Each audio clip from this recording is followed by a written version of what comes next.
이 보고서는 외부 공개를 금합니다. 유럽방산기술연구원에서 돌기 시작한 단 한 장의 문서가 전 세계 방산 시장을 뒤흔들고 있습니다. 20년간 미국과 이스라엘만이 독점해온 군사용 핵심 사하 반도체, 그 기술의 중심에 대한민국이라는 이름이 적혀 있었습니다. 처음엔 모두가 믿지 못했습니다. 하지만 자료는 말하고 있었습니다. 10년에 걸친 실패와 재도전 속에서 한국은 이미 누구도 따라올 수 없는 단계에 도달해 있었습니다. 일부 전문가들은 이렇게 말했습니다. 한국은 더 이상 조립만 하는 나라가 아닙니다. 한국은 미국의 승인 없이 전투기의 눈과 무인기의 두뇌를 스스로 만들어내는 진정한 기술 독립국이 되었습니다. 어떻게 대한민국은 세계가 20년 넘게 독점하던 기술을 단 10년 만에 따라잡을 수 있었을까요? 지금부터 한국이 새로 쓰게 될 세계 방산의 혁신의 순간을 공개합니다. 잠깐 구독과 좋아요, 대한민국 만세 댓글을 달아 한국을 응원해주세요. 2025년 12월 2일 오전 브뤼셀의 유럽방산기술연구원 본관 3층 자료실에서 한 통의 보고서가 배포되었습니다. 제목은 2025년 4분기 아시아태평양 방산기술 동향 분석이었죠. 총 117페이지 분량의 이 문서는 회원국 정부 담당자와 주요 방산업체 분석팀에게만 전달되는 비공개 자료였습니다. 화려한 기자회견도 언론 보도자료도 없었습니다. 그저 이메일 첨부 파일로 조용히 도착했을 뿐이었죠. 독일 함부르크에 있는 작은 연구소에서 27년째 방산기술 분석을 해온 마르틴 하우어는 그날 오후 4시쯤 이 보고서를 열었습니다. 66살의 그는 냉전 시절부터 레이더 기술을 추적해온 원로 분석가였습니다. 두꺼운 안경 너머로 화면을 응시하던 그의 눈빛은 처음엔 무심했습니다. 또 분기별 루틴 보고서겠지. 마르틴은 커피를 한 모금 마시며 목차를 훑었습니다. 미국 섹션, 일본 섹션, 중국 섹션이 예상대로 배치되어 있었죠. 그런데 52페이지를 넘기는 순간 그의 손가락이 멈췄습니다. 한국 군용 레이더 핵심 반도체 개발 동향이라는 부제목이 눈에 들어왔습니다. 본문은 고작 3페이지 반 분량이었지만 그 안에 담긴 한 장의 그래프가 마르틴의 시선을 붙들었습니다. 세로축엔 송수신 모듈 출력 안정도가, 가로축엔 고온 작동 신뢰성이 표시되어 있었습니다. 미국, 이스라엘, 영국의 데이터점들은 우상단에 밀집되어 있었죠. 그런데 한국을 나타내는 파란색 점이 그 영역 안쪽으로 들어와 있었습니다. 이건 뭐지? 마르틴은 안경을 벗어 렌즈를 닦았습니다. 혹시 표기 오류가 아닐까 싶었죠. 하지만 각주를 확인하자 출처가 명확했습니다. 한국방위사업청이 2025년 10월에 공개한 차세대 레이더 핵심 기술 개발 중간 보고서와 국방과학연구소가 같은 달 국제학회에 제출한 기술 논문 2편이 인용되어 있었습니다. 마르틴은 지난 20년간 한국 방산을 조립 능력은 뛰어나지만 핵심 소자는 수입에 의존하는 국가로 분류해왔습니다. 그건 업계의 일반적인 평가이기도 했죠. 한국산 레이더 시스템은 가격 경쟁력이 좋았지만 안을 열어보면 미국제나 유럽제 송수신 모듈이 들어있는 경우가 많았습니다. 그게 문제는 아니었습니다. 대부분의 국가가 그런 방식으로 무기를 만들었으니까요. 하지만 지금 그래프가 보여주는 건 달랐습니다. 핵심 반도체를 직접 만들고 있다는 건가? 마르틴은 보고서를 처음부터 다시 읽기 시작했습니다. 본문엔 이렇게 적혀 있었습니다. 한국은 2023년부터 능동전자주사 배열, 즉 AESA 레이더용 질화갈륨 기반 송수신 모듈 개발을 본격화했으며 2025년 상반기 기준으로 출력 100W급 소자의 시험 생산에 성공했다. 해당 소자는 섭씨 250도 이상의 고온 환경에서도 출력 저하율이 5% 이내로 유지되는 것으로 확인되었다. 마르틴은 숫자를 2번 확인했습니다. 100W, 섭씨 250도 5% 이내. 이 수치들은 군용 레이더에서 요구되는 최소 기준을 충족하는 수준이었습니다. 물론 아직 양산 단계는 아니었죠. 하지만 시험 생산에 성공했다는 것 자체가 기술적 문턱을 넘었다는 의미였습니다. 이게 사실이라면 마르틴은 의자에 등을 기댔습니다. 그의 머릿속에선 질문들이 꼬리를 물었습니다. 한국은 언제부터 이 기술을 개발해온 걸까? 어느 기업이 주도하고 있을까? 그리고 무엇보다 왜 이제야 이 정보가 보고서에 실린 걸까? 그는 다시 그래프를 들여다봤습니다. 공급망 도식도가 함께 첨부되어 있었는데 이전 버전과 비교하면 확실히 달랐습니다. 예전 도식에선 한국 레이더 제조사에서 미국 반도체 공급사로 향하는 화살표가 굵게 그려져 있었습니다. 하지만 새 도식에선 한국 내부에 작은 박스 하나가 추가되어 있었고 국내 반도체 시험 생산 라인이라는 표기가 보였습니다. 화살표의 방향은 여전히 미국 쪽도 있었지만 국내 박스에서 레이더 시스템으로 향하는 점선도 함께 그려져 있었죠. 완전한 대체는 아니지만 선택지가 생긴 거네. 마르틴은 작은 메모장을 꺼내 몇 가지를 적기 시작했습니다. 질화갈륨, 송수신 모듈, 한국방사청, 국방연. 그리고 마지막 줄에 이렇게 썼습니다. 공급망 구조 변화 가능성. 창밖으론 함부르크의 겨울비가 내리고 있었습니다. 연구소 복도는 조용했고 난방기 돌아가는 소리만 희미하게 들렸습니다. 마르틴은 보고서를 닫지 않았습니다. 대신 프린터로 해당 페이지들을 출력했습니다. 종이 3장이 천천히 나왔고 그는 그걸 책상 왼쪽에 따로 쌓아두었습니다. 내일 아침엔 한국방사청 웹사이트부터 확인해봐야겠어. 그는 안경을 다시 쓰며 중얼거렸습니다. 화면 속 그래프는 여전히 거기 있었습니다. 파란색 점 하나가 조용히 자리를 옮기고 있었습니다. 2025년 12월 3일 오전 10시, 마르틴은 한국방위사업청 웹사이트에 접속했습니다. 독일어와 영어로만 작업해온 그에게 한글 페이지는 낯설었지만 자동 번역 기능이 큰 도움이 되었죠. 검색창에 레이더 송수신 모듈을 입력하자 몇 개의 보도자료가 나타났습니다. 그중 2025년 10월 18일자 자료가 눈에 띄었습니다. 제목은 차세대 능동형 전자주사 레이더 핵심 기술 개발 진척 현황이었습니다. 마르틴은 마우스를 천천히 움직여 파일을 다운로드했습니다. 3페이지짜리 보도자료였는데 첫 문단에 이런 내용이 있었습니다. 국방과학연구소는 2023년부터 추진해온 질화갈륨 기반 고출력 반도체 소자 개발에서 주요 기술적 성과를 확보했다는 문장이었죠. 마르틴은 화면을 스크롤하며 읽어내려갔습니다.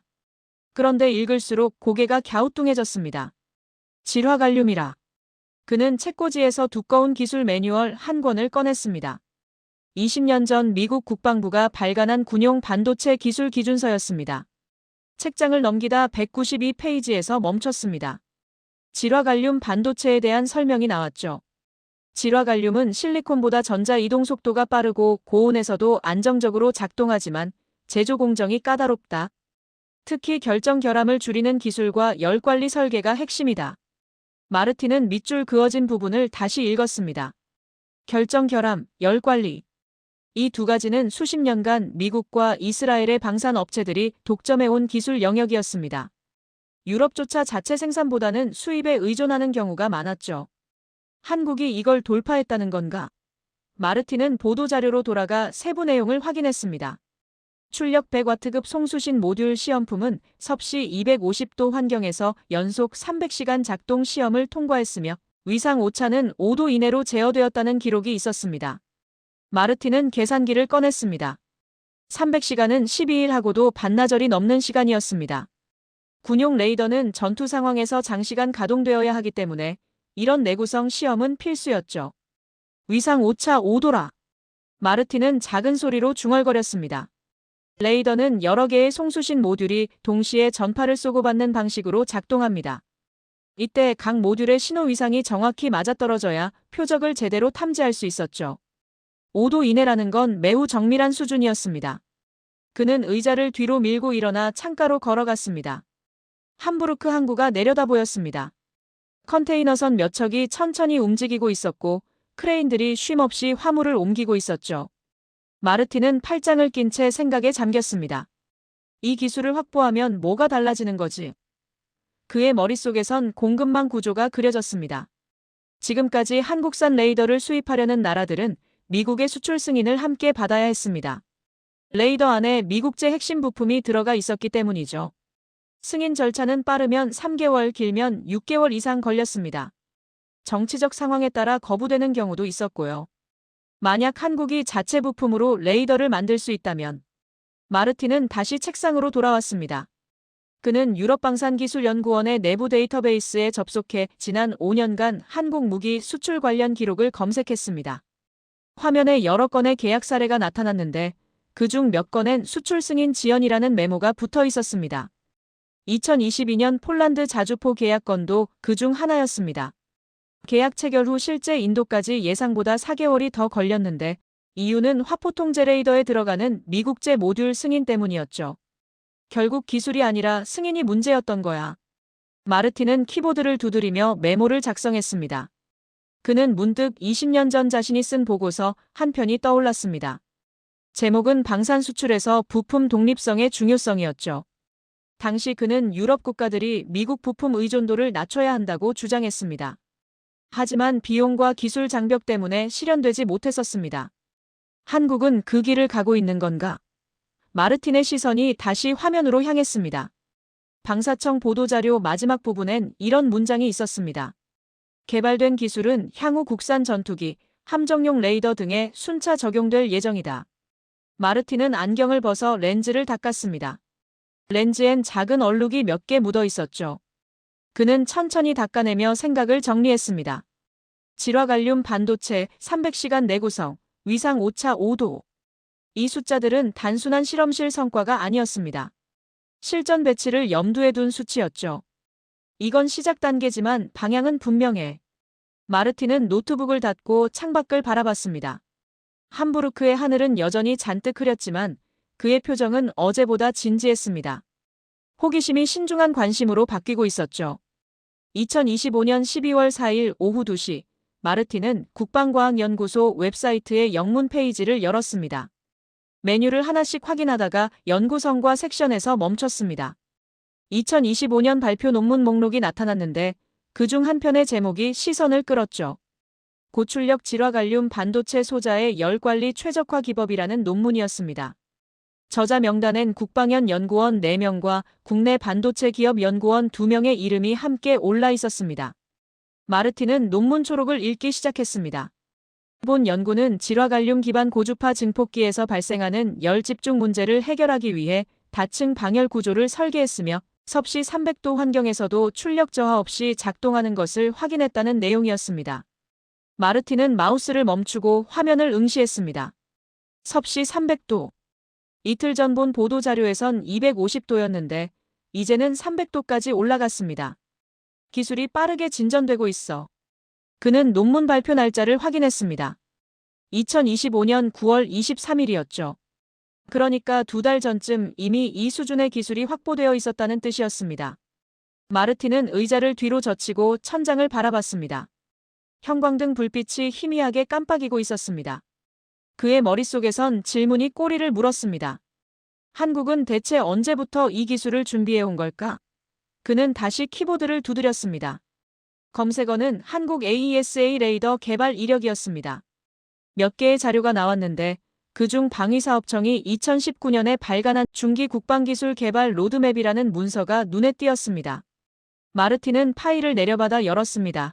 148페이지짜리 보고서였는데 목차를 훑다가 레이더 핵심 부품 국산화 계획이라는 항목을 발견했습니다.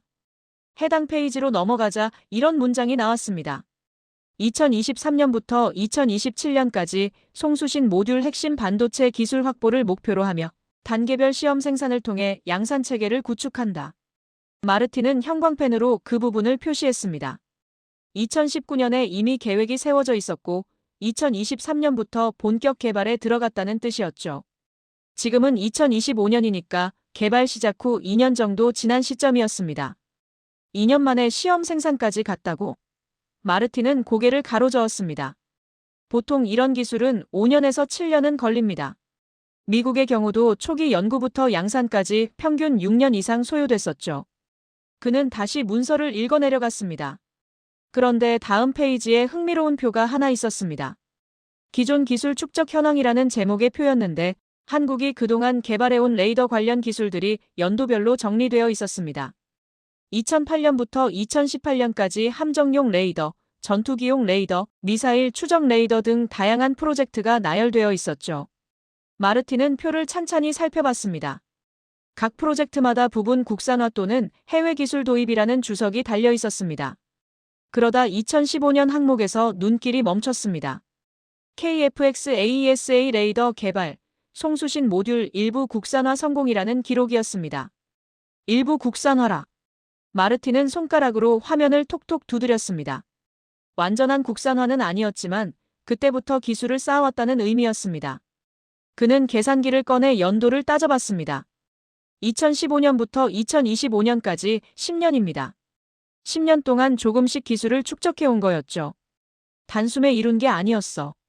마르틴은 작은 한숨을 내쉬었습니다.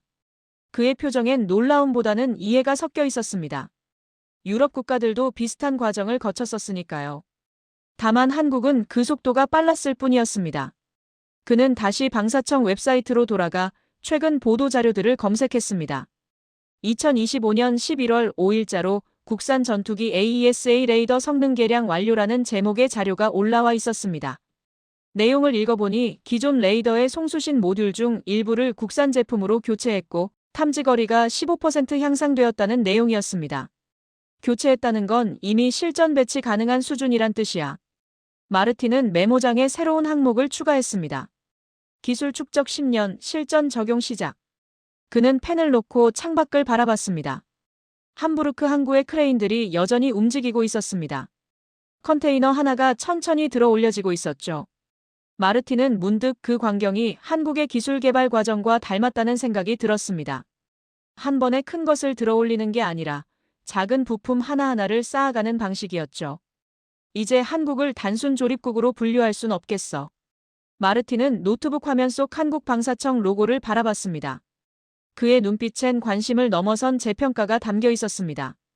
2025년 12월 5일 오전 9시, 마르틴은 유럽방산기술연구원의 내부 회의에 참석하기 위해 화상회의 프로그램을 켰습니다. 화면엔 벨기에, 프랑스, 스웨덴에서 접속한 동료 분석가들의 얼굴이 하나씩 나타났습니다. 회의 주제는 2025년 하반기 글로벌 방산 수출 동향이었죠. 프랑스 파리에서 접속한 클로드 베르나르가 먼저 발언했습니다. 폴란드의 한국산 자주포 추가 구매 건이 예정보다 빨리 진행되고 있습니다. 계약 체결 후 6개월 만에 첫 인도가 시작됐죠. 마르틴은 귀를 기울였습니다. 6개월. 이전 계약에선 10개월 이상 걸렸던 것과 비교하면 확실히 빨라진 속도였습니다. 베르나르가 자료를 공유했습니다. 화면에 폴란드 국방부가 2025년 9월에 발표한 보도자료가 떴습니다. 크라브 자주포 2차 도입 계약 체결, 납기 단축 확인이라는 제목이었죠. 마르틴은 손으로 턱을 괴며 화면을 주시했습니다. 보도자료 하단엔 주석이 달려 있었습니다. 본 계약건은 핵심 부품의 수출 승인 절차가 간소화되어 기존 대비 4개월 단축되었다. 마르틴은 마이크를 켰습니다. 핵심 부품이라는 게 구체적으로 뭡니까? 베르나르가 잠시 자료를 확인하더니 대답했습니다. 화포통제 레이더 관련 부품이라고만 나와 있네요. 세부 사항은 비공개입니다. 마르틴은 고개를 끄덕였습니다. 화포통제 레이더엔 고출력 송수신 모듈이 필수였습니다. 이전까지는 그 모듈을 미국에서 수입했기 때문에 미국 국무부의 수출 승인을 받아야 했죠.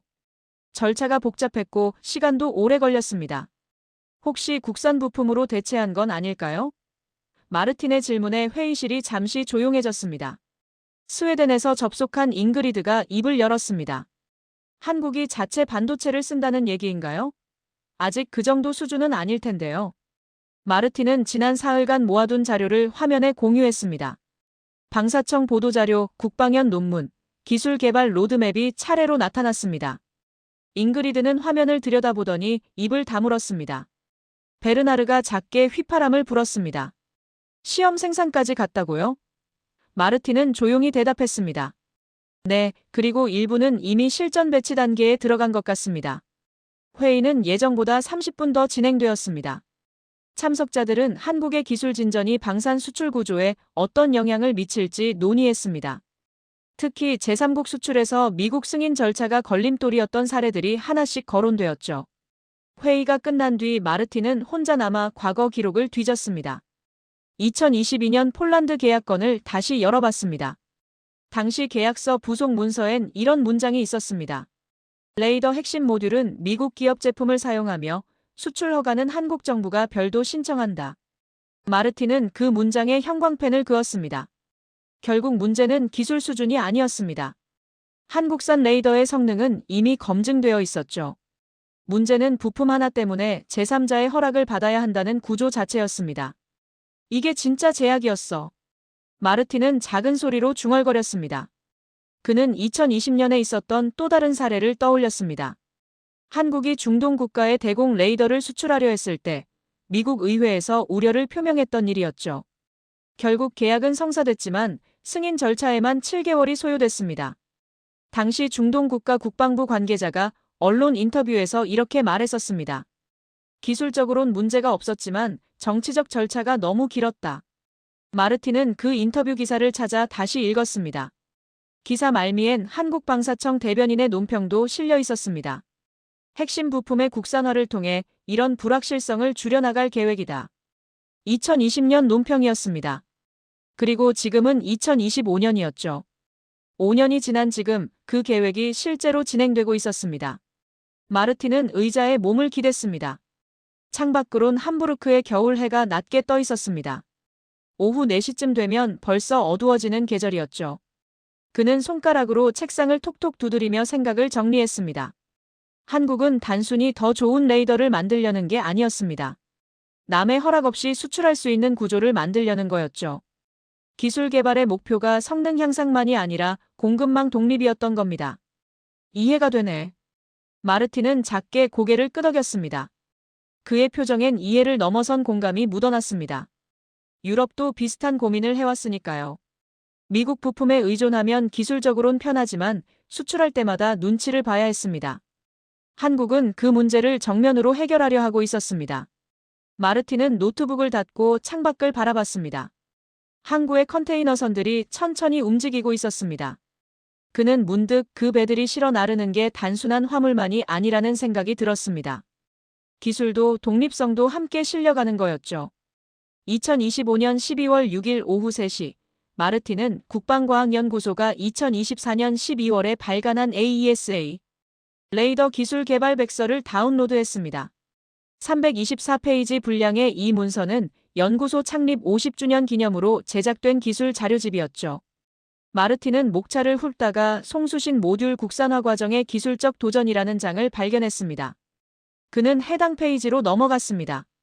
첫 문단엔 이렇게 적혀 있었습니다. 2015년부터 2023년까지 진행된 송수신 모듈 개발 과정에서 총 17번의 시험 실패가 기록되었다. 마르틴은 안경을 고쳤으며 화면에 더 가까이 다가갔습니다. 17번. 그는 손가락으로 숫자를 따라가며 읽었습니다. 다음 페이지엔 실패 사례가 표로 정리되어 있었습니다. 2016년 3월 출력 안정성 시험 중 소자 과열로 인한 출력 저하. 2017년 7월 위상 제어 회로 오작동으로 빔 조향 실패. 2018년 11월 고온 환경 테스트에서 납땜 부위 균열 발생. 마르틴은 표를 천천히 읽어내려갔습니다. 각 실패 사례마다 원인 분석과 개선 방안이 함께 기록되어 있었습니다. 그는 2019년 5월 항목에서 손가락을 멈췄습니다. 질화갈륨 소자 제작 중 결정 결합률 32% 발생, 수율 목표 미달. 마르틴은 작게 한숨을 내쉬었습니다. 결정 결함은 반도체 제조에서 가장 까다로운 문제 중 하나였습니다. 원자 배열이 조금만 틀어져도 소자 전체가 불량품이 되었죠. 32%라는 건 10개 만들면 3개 이상이 쓸모없게 된다는 뜻이었습니다. 그는 다음 줄을 읽었습니다. 개선 방안 기판 성장 온도 조정 및 냉각 속도 제어 알고리즘 재설계. 마르틴은 고개를 끄덕였습니다. 온도와 냉각. 반도체 제조의 기본이지만 가장 어려운 부분이기도 했습니다. 몇 도 차이로 결과가 완전히 달라졌으니까요. 그는 계속 읽어내려갔습니다. 2020년 2월 개선된 공정으로 재시험. 결정 결합률 19%로 감소. 2020년 9월 추가 개선 후 결합률 12%. 2021년 4월 결합률 7%. 조금씩 줄여나간 거네. 마르틴은 작은 메모장을 꺼내 숫자를 옮겨 적었습니다. 32, 19, 12, 7. 그래프로 그리면 우하향하는 곡선이 나올 거였죠.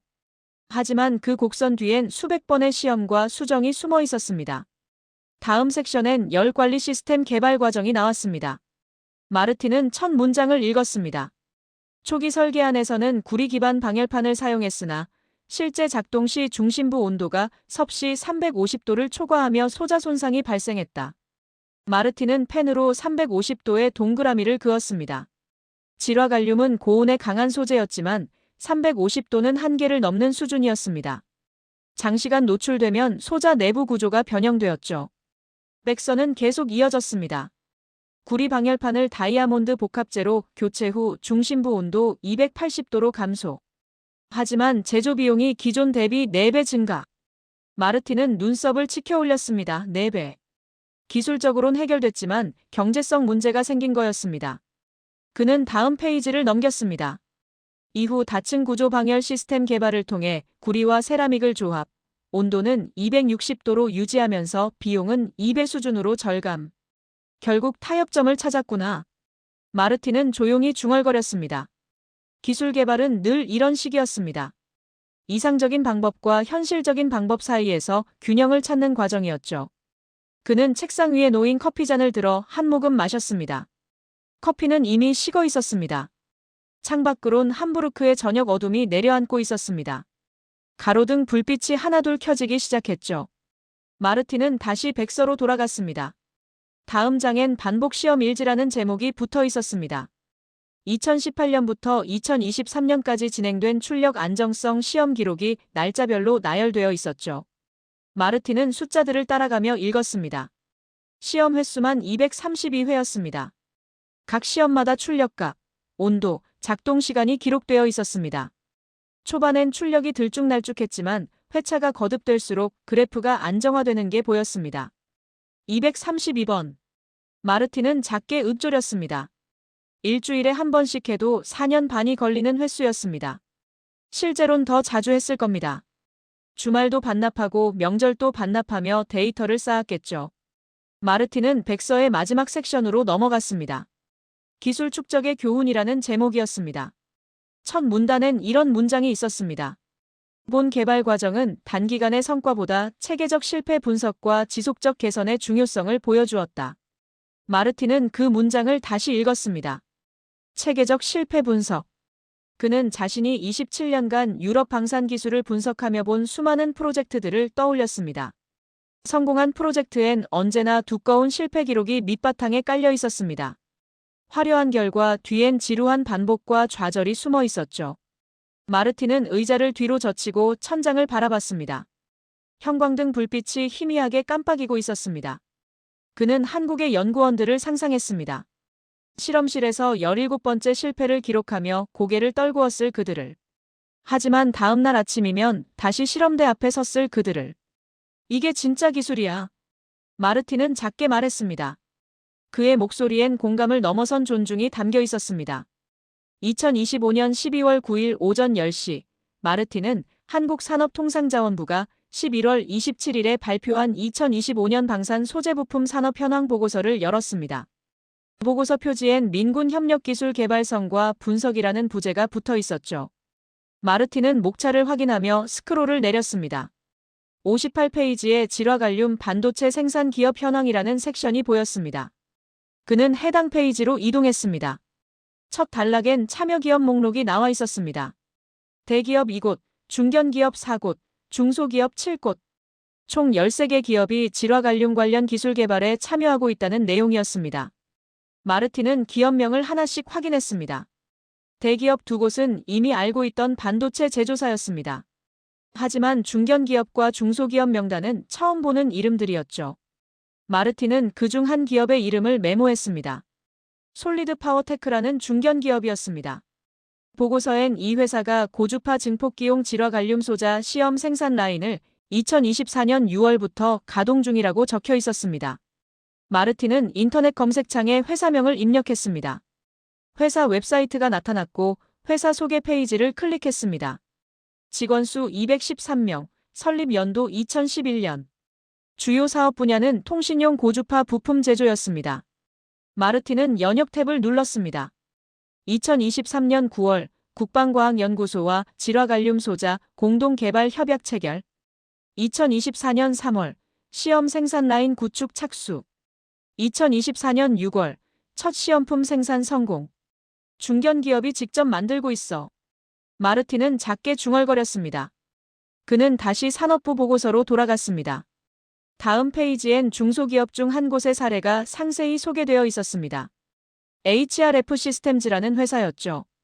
직원수 67명. 이 회사는 질화갈륨 소자를 레이더 시스템에 통합하는 패키징 기술을 개발하고 있었습니다. 보고서엔 이렇게 적혀 있었습니다. HRF 시스템즈는 2025년 4월부터 국방연과 협력해 송수신 모듈 패키징 공정 최적화 작업을 진행 중이며 현재까지 62개 시험품을 생산해 검증을 완료했다. 마르틴은 62개의 밑줄을 그었습니다. 중소기업 규모에서 62개면 상당한 숫자였습니다. 한 개당 며칠씩 걸렸을 작업이었죠. 그는 계속 읽어내려갔습니다. 보고서는 각 기업의 역할을 설명했습니다. 대기업은 소자 설계와 대량 생산 기술 개발을 맡았습니다. 중견기업은 시험 생산과 공정 검증을 담당했죠. 중소기업은 패키징, 테스트, 품질 관리 같은 세부 공정에 집중했습니다. 분업 구조 내 마르틴은 메모장에 간단한 도식을 그렸습니다. 대기업에서 중견기업으로, 중견기업에서 중소기업으로 이어지는 화살표를 그렸죠. 각 단계마다 기술이 나뉘어져 있었습니다. 그는 문득 이런 구조가 낯익다는 생각이 들었습니다. 한국 자동차 산업이나 조선 산업도 비슷한 방식으로 작동했었죠. 대기업 한 곳이 모든 걸 만드는 게 아니라 수백 개 협력사가 유기적으로 연결되어 있었습니다. 마르틴은 보고서의 다음 섹션으로 넘어갔습니다. 민군 기술 협력 사례라는 제목이었습니다. 첫 문단엔 흥미로운 내용이 나왔습니다. 질화갈륨 반도체 개발 과정에서 확보된 고온 내구성 기술은 오지통신 기지국용 증폭기에도 적용되고 있으며 이를 통해 개발 비용의 일부를 민수 시장에서 회수하는 구조가 형성되고 있다. 마르틴은 안경을 벗어 렌즈를 닦았습니다. 민군 겸용 기술. 군용으로 개발한 걸 민간에도 쓰는 방식이었습니다. 이렇게 하면 개발비 부담이 줄어들고 생산량도 늘어나 단가가 낮아졌죠. 그는 안경을 다시 쓰고 화면을 계속 읽었습니다. 보고서 말미엔 통계표가 하나 첨부되어 있었습니다. 질화갈륨 관련 국내 특허 출원 현황이라는 제목이었죠. 2020년 14건, 2021년 28건, 2022년 51건, 2023년 79건, 2024년 123건. 마르틴은 계산기를 꺼내 증가율을 계산했습니다. 매년 거의 2배씩 늘어나고 있었습니다. 기술이 확산되고 있어. 마르틴은 조용히 말했습니다. 특허 출원이 늘어난다는 건 더 많은 기업과 연구소가 이 분야에 뛰어들고 있다는 뜻이었습니다. 그는 특허 출원인 목록을 확인했습니다. 대학 연구소가 32건, 대기업이 47건, 중견 중소기업이 44건이었습니다. 중견 중소기업의 비율이 생각보다 높았습니다. 산업 전체가 움직이고 있네. 마르틴은 의자에 몸을 기대며 천장을 바라봤습니다. 형광등 불빛이 여전히 희미하게 깜빡이고 있었습니다. 그는 지난 일주일간 모은 정보들을 머릿속으로 정리했습니다. 보고서 속 그래프, 실패 기록, 특허 출원 통계. 이 모든 게 하나의 그림을 그리고 있었습니다. 한국의 군용 반도체 개발은 한두 개 대기업의 프로젝트가 아니었습니다. 13개 기업이 각자의 역할을 나눠 맡고 대학과 연구소가 기초 연구를 지원하고 정부가 자금과 검증 체계를 제공하는 구조였죠. 이건 단일 기업의 성과가 아니야. 마르틴은 펜을 들어 메모장에 적었습니다. 산업의 두께. 그는 그 단어를 2번 밑줄 그었습니다. 두께. 얇은 산업은 핵심 기업 하나가 무너지면 전체가 흔들렸습니다. 하지만 두꺼운 산업은 달랐습니다. 한 곳이 어려워도 다른 곳이 받쳐줬죠. 마르틴은 창밖을 바라봤습니다. 함부르크 항구의 컨테이너선들이 여전히 움직이고 있었습니다. 그는 문득 저 배들이 실어 나르는 게 단순한 제품만이 아니라는 생각이 들었습니다. 산업 생태계 전체가 함께 움직이고 있었습니다. 마르틴은 노트북을 닫지 않고 다시 검색을 시작했습니다. 이번엔 중소기업 중 한 곳의 재무제표를 찾아봤습니다. 2024년 매출이 전년 대비 43% 증가했다는 기록이 나왔습니다. 그는 작게 고개를 끄덕였습니다. 기술 개발이 실제 매출로 이어지고 있었습니다. 단순히 연구만 하는 게 아니라 시장이 형성되고 있었던 거죠. 확신이 서네. 마르틴은 조용히 말했습니다. 그의 표정엔 존중을 넘어선 확신이 담겨 있었습니다. 2025년 12월 11일 오후 2시, 마르틴은 유럽방산기술연구원 내부 네트워크에 접속해 한국방산기술 분류표를 열었습니다. 이 분류표는 연구원이 매년 갱신하는 문서로 각국의 방산기술 수준을 항목별로 평가한 자료였죠. 마르틴은 레이더 시스템 섹션으로 이동했습니다. 화면엔 국가별 평가 등급이 나열되어 있었습니다.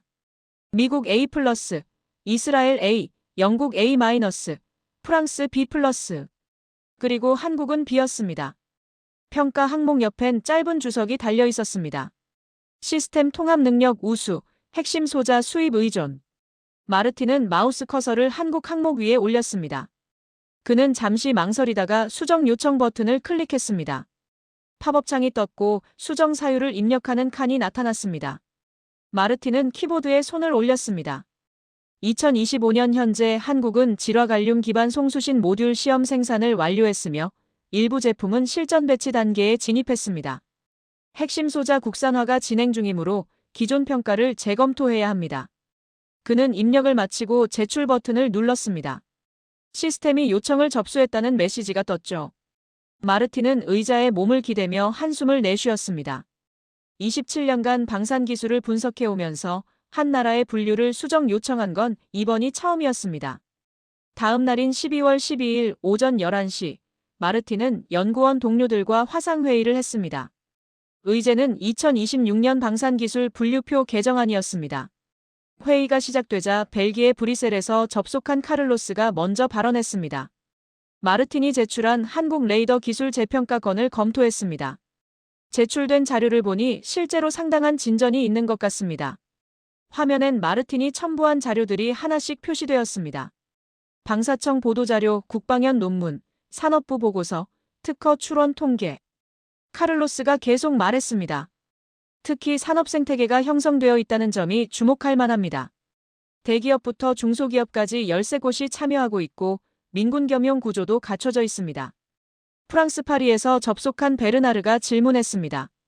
그러면 등급을 어떻게 조정해야 할까요? 카를로스가 잠시 생각하더니 대답했습니다. B+ 정도가 적절해 보입니다. 아직 완전한 양산 체계는 아니지만 기술적 문턱은 넘었으니까요. 마르틴은 마이크를 켰습니다. 저도 동의합니다.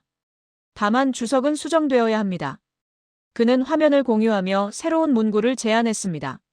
시스템 통합 능력 우수, 핵심 소자 국산화 진행 중, 수출 시 제3국 승인 의존도 감소 추세.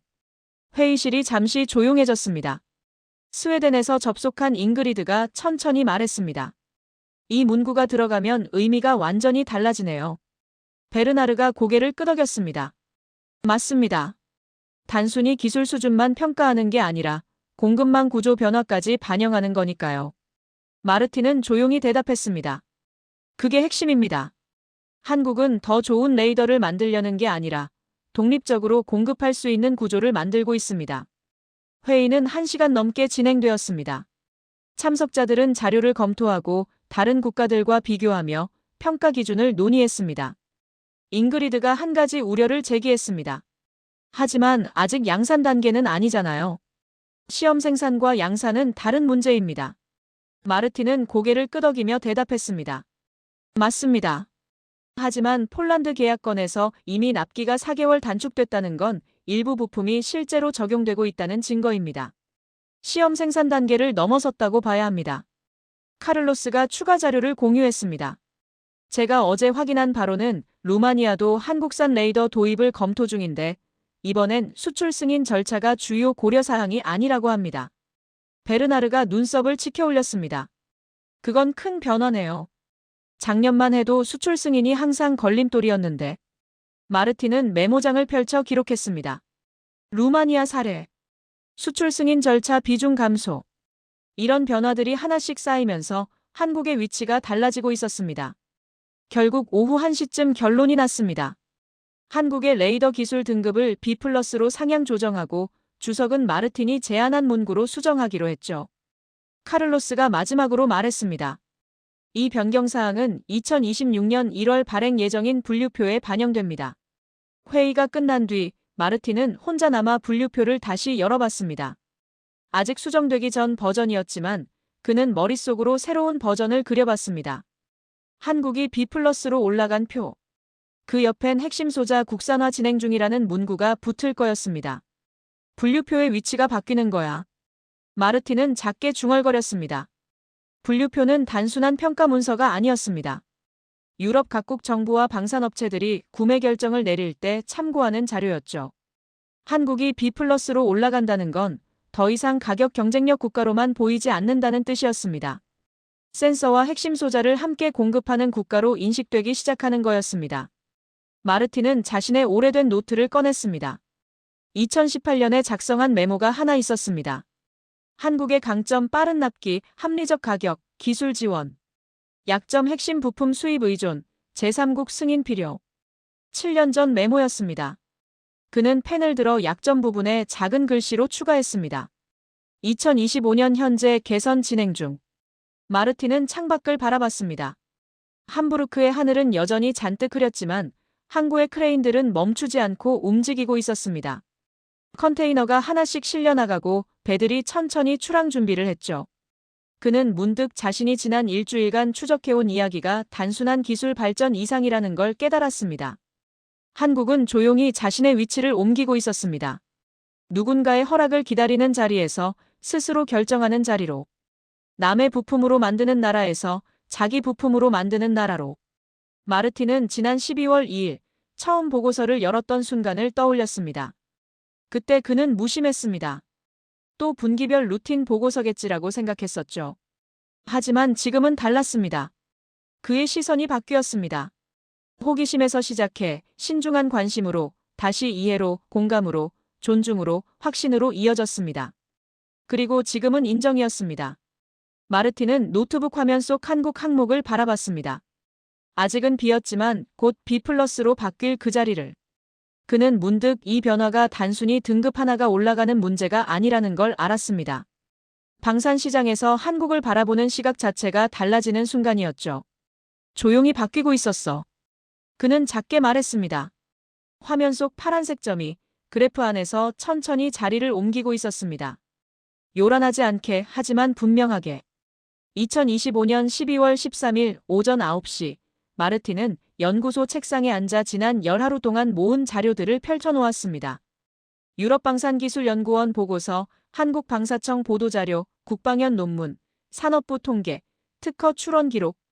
책상 위엔 종이 더미가 쌓여 있었고 노트북 화면엔 여러 개의 창이 열려 있었습니다. 그는 커피를 한 모금 마시며 마지막 정리 작업을 시작했습니다. 마르틴은 새 문서를 열고 제목을 입력했습니다. 한국 군용 레이더 반도체 개발의 전략적 의미 2025년 현황 분석. 이 보고서는 다음 주 유럽방산기술연구원 정기 세미나에서 발표될 예정이었습니다. 그는 첫 문단을 작성하기 시작했습니다. 2025년 12월 현재 한국의 군용 레이더 핵심 반도체 개발은 기술적 완성 단계가 아닌 구조적 변화 단계에 있습니다. 마르틴은 문장을 읽어보고 고개를 끄덕였습니다. 완성이 아닌 변화. 이게 핵심이었습니다. 한국은 아직 모든 걸 이뤄낸 건 아니었습니다. 질화갈륨 반도체의 양산 체계는 여전히 구축 중이었고 수율 개선도 계속 진행 중이었죠. 하지만 방향은 명확했습니다. 그는 계속 썼습니다. 시험 생산 단계를 통과한 송수신 모듈은 이미 일부 무기 체계에 적용되고 있으며 이는 기술적 신뢰성을 확보했다는 의미입니다. 더 중요한 건 이 기술이 대기업 단독이 아닌 13개 기업의 협력으로 개발되고 있다는 점입니다. 마르틴은 산업부 보고서를 다시 펼쳤습니다. 대기업 2곳, 중견기업 4곳, 중소기업 7곳. 그는 각 기업의 역할을 한 줄씩 요약했습니다. 설계, 시험 생산, 패키징, 검증.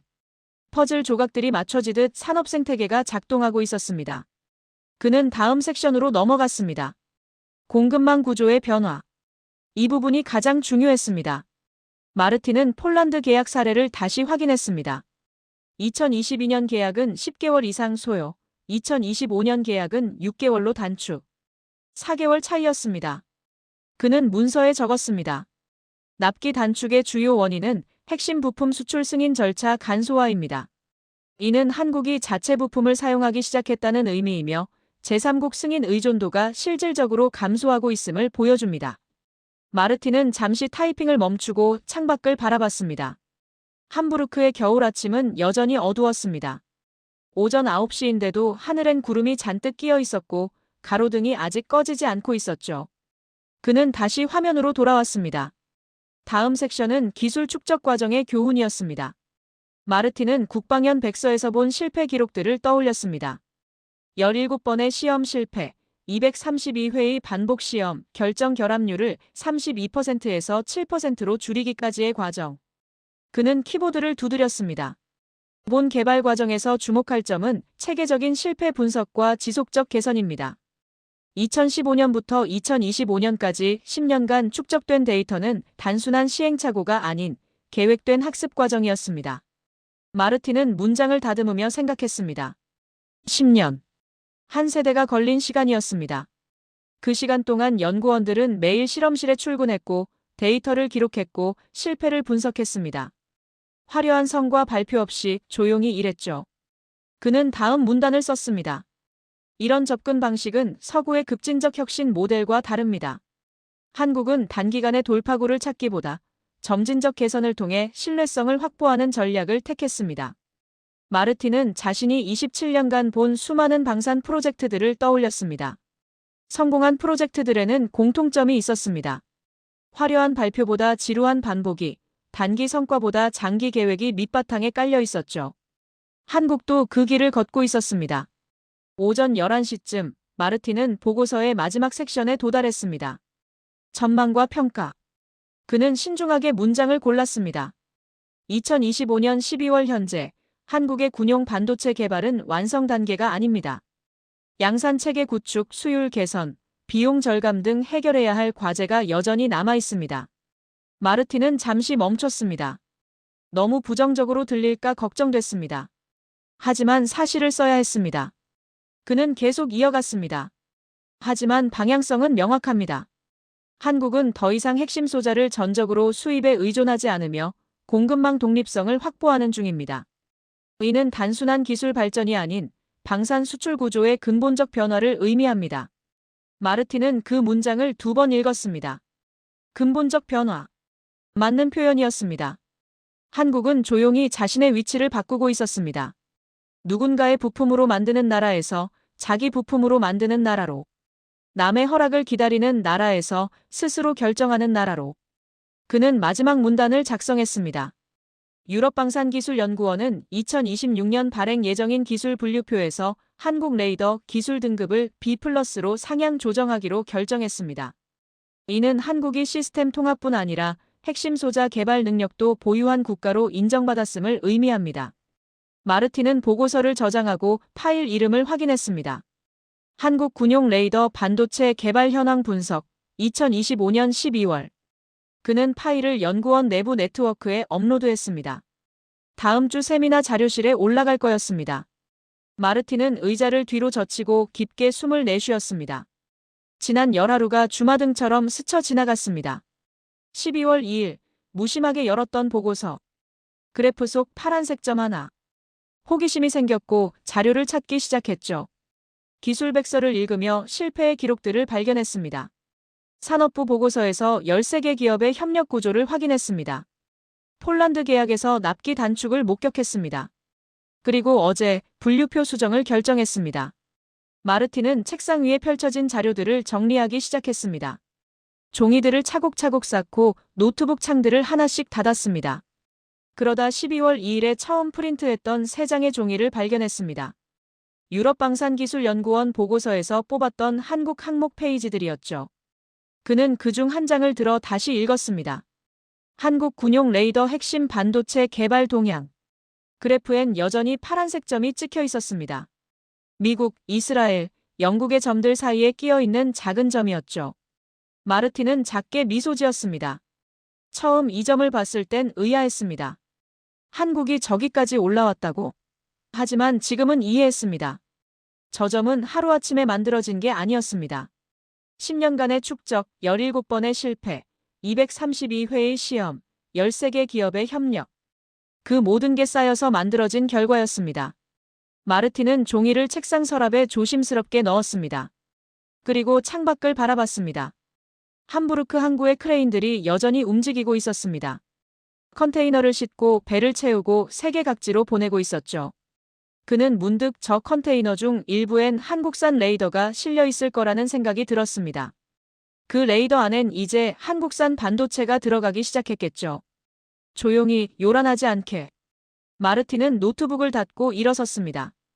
벽시계를 보니 정오가 가까워지고 있었습니다. 2025년 12월 13일 정오. 그는 코트를 걸치고 연구소를 나섰습니다. 복도를 걸으며 생각했습니다. 한국의 이야기는 아직 끝나지 않았습니다. 양산 체계는 여전히 구축 중이고 비용 절감도 진행 중이었죠. 하지만 흐름은 이미 확인되었습니다. 방향은 명확했습니다. 마르틴은 연구소 정문을 나서며 하늘을 올려다봤습니다. 구름 사이로 희미한 햇빛이 새어나오고 있었습니다. 그는 작게 중얼거렸습니다. 결과는 아직 완성되지 않았지만 흐름은 이미 확인됐어. 함부르크에 찬 바람이 불어왔습니다. 마르틴은 코트깃을 세우고 천천히 걸어갔습니다. 그의 마음속엔 지난 열하루간의 발견들이 차분히 정리되어 있었습니다. 호기심에서 시작해 인정으로 끝난 여정이었습니다. 그리고 그 여정 끝에서 마르틴은 하나의 진실을 확인했습니다. 기술은 숫자가 아니라 구조로 증명된다는 것을. 성과는 발표로 완성되는 게 아니라 축적으로 만들어진다는 것을. 그리고 어떤 변화는 요란하지 않게 조용히 일어난다는 것을. 2025년 12월 13일 유럽의 한 분석가는 그렇게 한국의 조용한 변화를 기록으로 남겼습니다.